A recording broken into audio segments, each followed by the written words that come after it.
Welcome everybody again this afternoon for another exhilarating NL talk to showcase the innovativeness of the inspiring companies that we have exhibiting with us at the pavilion this year. And this afternoon it's all about 5G acceleration, and we have two really interesting companies who are working within that industry. We have Boudewijn van Moesdijk. I'll have to read your title, Technical Sales and Product Management from Brought Forward. And we have Maurits Sandbergen, CEO of LIFO. So thank you very much for being here and for sharing your stories. I'd like to give you the microphone first, Boudewijn, because you are going to tell something about accelerating to 5G, how to stay operational. Maurits, the word is to you. Yes. Well, thank you, Anke. I want to talk a little bit about 5G acceleration and hyperconnectivity and security. Where do we go to with 5G? In 5G, more and more, we will see that devices are getting connected. Even your house with your smart meters are already connected, but we see cars coming up. So there's actually hyperconnectivity in devices that are getting connected into mobile networks, and 5G is going to add to that. So what we're also seeing is that in these with all these devices in those networks, we see that there is already fraud coming up, and with 5G, particularly in 5G, we see that or we expect that fraud may be increasing, and what effect that will have on the networks that are already there for 2G and 3G and 4G. And we see that there's also fraud taking place. And that's an important topic to think about for operators that are now talking about 5G implementation, and what do we have to think about for our existing networks to make them on par, get them on the same level of security as what we will see in 5G, where that security is more defined in the specifications of that network. And what do they need to do to increase their security of their existing networks for 2G, 3G and 4G with newer firewalls to come on par for 5G and have all those devices, that hyperconnectivity actually taking place, so that those cars can safely communicate with the network, just like your phone in your pocket and the smart meter in your house. And that's an important factor to think about, and which really comes in play in 5G, because there the security is getting strengthened in 5G. We see that this is the first technology where the standardization bodies have actually taken into account the security into the specifications that allow the networks to be connected with those specifications, that all the networks for all the different countries can interconnect with each other. That's due to the fact that we have specified these telecommunication networks so strengthenedly. And in those specifications nowadays, in the 5G specifications, the security part has really taken off there. And to also put that on the older networks, where those networks were more based on trust, operators now see, okay, we have to do something there to get the same level of security in those networks as well. And that's where you need to think about additional firewalls in the user plane or in the control plane of the mobile network. And that's actually what I think that operators are really have to accelerate on when moving towards 5G, because that's where the importance will lay. Yeah. Thank you very much. That was a good and short story. I just wrote some things because I heard you saying also supporting the 2G, 3G, 4G. Is it necessary to keep all those G supported, even when we move towards 5G, let's say? Yes, for some of those networks it is, particularly 2G, because there's a lot of security that is in 2G. If you dial 911 or 112 here in Europe, you most likely get a connection via the 2G network. And all the location information that those parties that need that, for example, the ambulance service, or if a helicopter has to take off to pick somebody up from an accident, then you need to know where that person is, and you don't want the helicopter to take off in the northern part of the country while something happened in the southern part.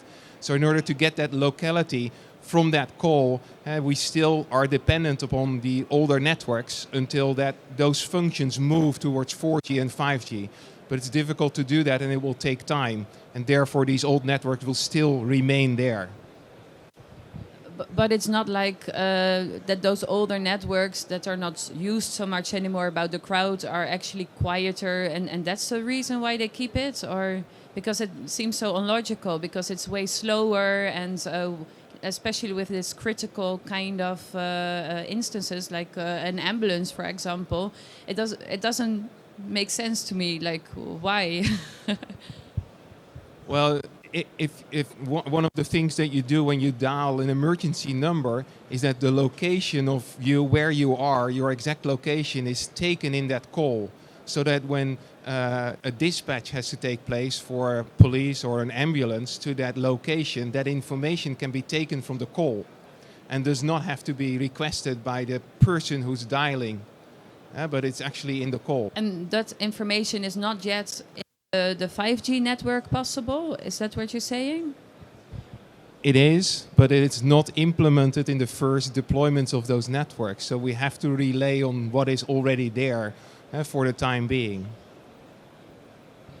So that seems like quite a big challenge, actually, from moving from actually to the 2G then to 5G. So are there other challenges that you see, that are really common for you, but are kind of like kind of expected? Actually, what you tell now to me, I'm like, okay, I've never thought about it like that. Are there other challenges moving to 5G? Yes, there is. Another challenge is in IoT. So many IoT devices are getting steered for opening up connections to share data via the older SMS infrastructure that we have in 2G. And when those devices move towards 5G, the switch on or switch off of those devices, which is now done by that SMS service, basically. So this device can be in a lower radio range by switching it off for the data, so that when there's no data exchange. But when the data is exchanged, you need to switch the device on, basically, getting it into another radio signal, and doing that is done by SMS. And also there, we still sometimes have to remain trusted on the 2G and 3G networks. But that is moving into 4G and 5G more and more. But it's not always there yet. So we have to remain on it.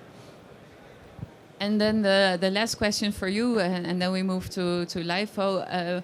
How is brought forward? Because you won, last year you were the winner of the Glomo Awards. This year again you're nominated. What is your, because I know you're doing a lot of things, what is the one solution that you think would really help in this situation that you provide from Brought Forward? Yeah, so what our solution does is that it allows operators to integrate routing and security system in all of the network technologies with a single product. So we have one product that can be integrated in 2G, 3G and 4G with a single user interface where you work from, and then you create those services that you need in those signaling networks for 2G, 3G and 4G. For example, firewalling or routing or number portability, or any of those services can be defined on our platform and can then be executed in 2G, 3G, 4G, and even 5G is coming up, and we're implementing that in our product right now. Sounds very interesting. Thank you very much, Boudewijn. Just an applause already in between for Boudewijn. Thank you. And talking about 2G and about critical companies like the ambulances, we have here also today LIFO, and Maurits Sandbergen, CEO. He will talk a little bit like what it takes to connect all the world all the time. So especially in those critical situations. So Maurits, I'll give the word to you. Thank you very much, Anke, and thank you very much, Boudewijn, because the activity of LIFO is more in the field of being always connected. So if you can show me the next slide. And being always connected to any mobile network, it seems so obvious, but is it really? And we all know the situation that there might be situations that there is a lack of coverage. There might be network disruptions of the mobile operator. And all that combined might make that you will suffer from having being not connected to the mobile network. And assume, and for the next slide, that you are a process critical user, so you are depending on the performance of the mobile device, needs to be connected. And we all see, and you can see on the picture over there might be influence of the hills, there might be influence of valleys, but there might be a huge impact as well of all kind of surrounding buildings, all influencing the mobile signal. So how obvious is it really that you are always connected to a specific network? Next slide, please. So when we started LIFO about 5 years ago, we had this main question about how can we guarantee that you are always connected to any mobile network? So when there is a problem in one network, that there is a mechanism, an algorithm, which makes you automatically switch from one network to the other network. And when you look at those verticals displayed on the screen, then you see a very important area, and that's all about mission critical communication. Think about public safety organizations who are more and more using their mobile device as a process critical device, meaning being always connected to any network, because life-saving situations might depend on their connectivity. Next slide, please. So during the show, we are introducing Always On. And LIFO.NET Always On will guarantee that you are always connected to any specific mobile network. Meaning, like in the Netherlands, when you are attached to T-Mobile's network and T-Mobile network is degrading, then automatically the LIFO.NET application will switch from the T-Mobile network to the KPN network. And especially on Mobile World Congress during these days, we are proud to announce that we've now added voice as well, meaning that as well, when you switch from one network to the other network, automatically voice will be switched to those networks as well. And what we see as well during Mobile World Congress, very popular at the moment, is about deploying private networks. But how can you assure when you are in the area of a private network and you are now on the public network, that you automatically switch from the public network into the private network, and when you are leaving the private network, that you automatically switch back to the private network or to the public network? And that's what we are introducing over here at Mobile World Congress. And yeah, we are very grateful to have a lot of audience coming by and want to see this latest technology. Next slide, please. And what we can announce as well, in November last year, we signed up officially with T-Mobile in the Netherlands. And T-Mobile in the Netherlands, as one of the main mobile operators, is now actively distributing our software to their most valued and most important customers. I think about in this domain of public safety, safety officers who needs to be always connected to any network. Next slide, please. And this is just to give you some understanding about the number of deployments going on worldwide at the moment. We are based in the Netherlands. That's our head offices, of course. We do have a subsidiary in France.